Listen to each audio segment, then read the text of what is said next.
There's always something that our body is trying to tell us, and it really does go beyond besides like, hey, I need to use the restroom. uh our body is trying to tell us and communicate with us in ways that we sometimes just completely ignore. So for example, whenever you need food or it's been a while since you actually had food, your body tells you that you're hungry. Whenever you're feeling really sleepy, it's basically your body trying to tell you that you need to sleep.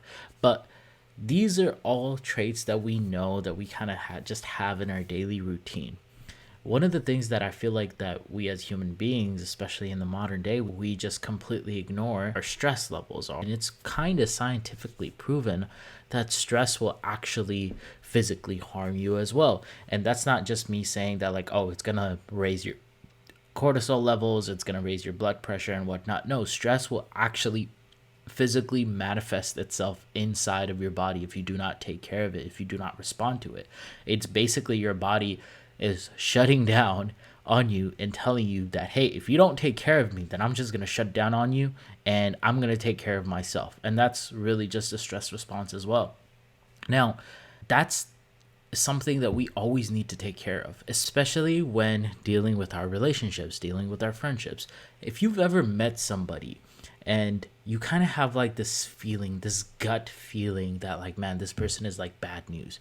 And there's certain times in your life that will probably go on that you befriend this person and eventually they do something to you that to harm you. And for some reason, you already knew inside of your body that this person was bad news as well.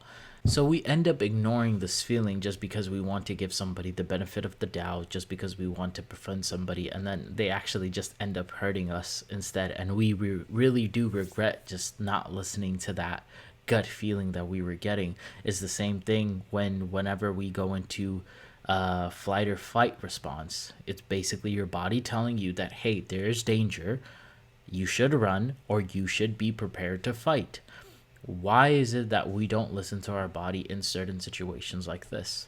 If you're getting some type of gut feeling, if you're getting some type of sixth sense, I would say, that something is wrong about the situation that you're currently in, and it doesn't necessarily have to be something like a fight or flight response where like adrenaline is just kicking in and you're just like very heated.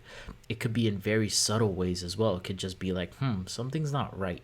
Like, something just feels off about how this person is acting at the moment. Something just feels off about my friend and how they're basically trying to tell me the story.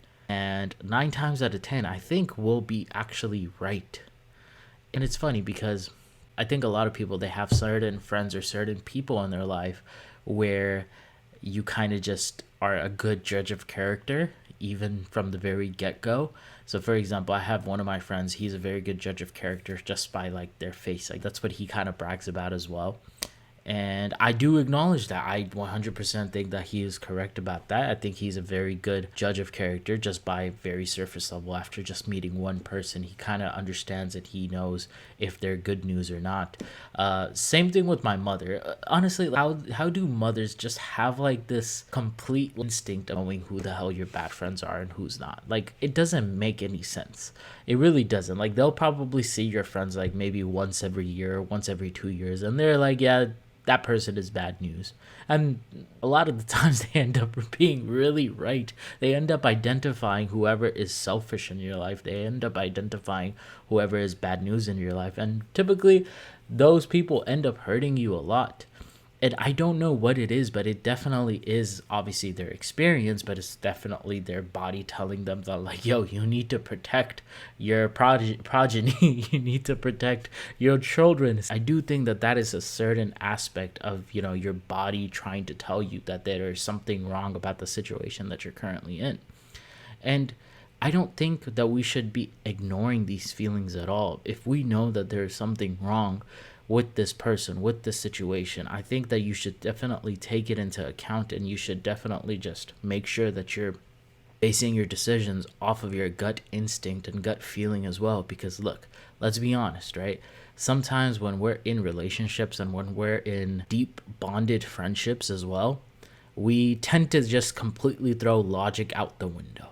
Okay. And we're basing our relationships and we're basing our bonds off of feelings. And we don't really take into account the facts of a situation.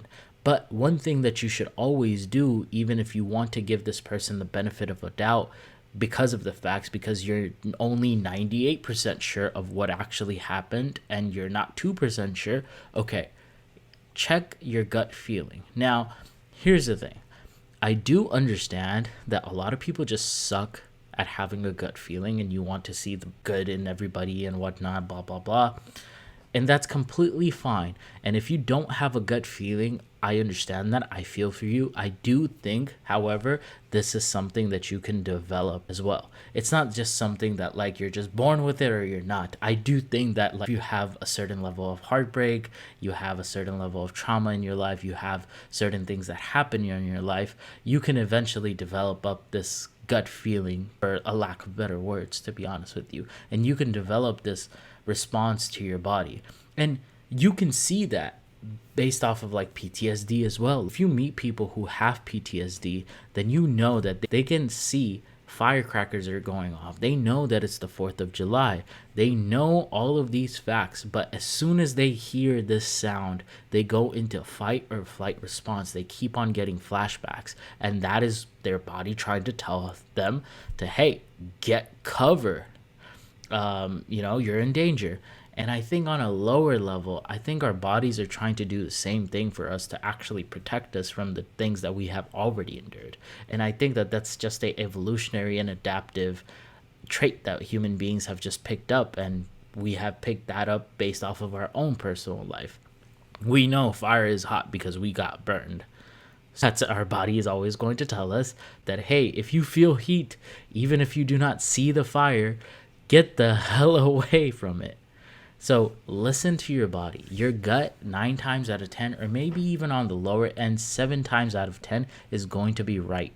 So make sure you're constantly listening to your body. Make sure, you let your body tell you if there are any red flags in any certain situation that you're a part of. And make sure to hit that subscribe button as well, because I put out videos like this every single day. All right, guys, this was episode number 107. I hope you guys enjoyed, and I'll see you guys in the next one. Bye, guys.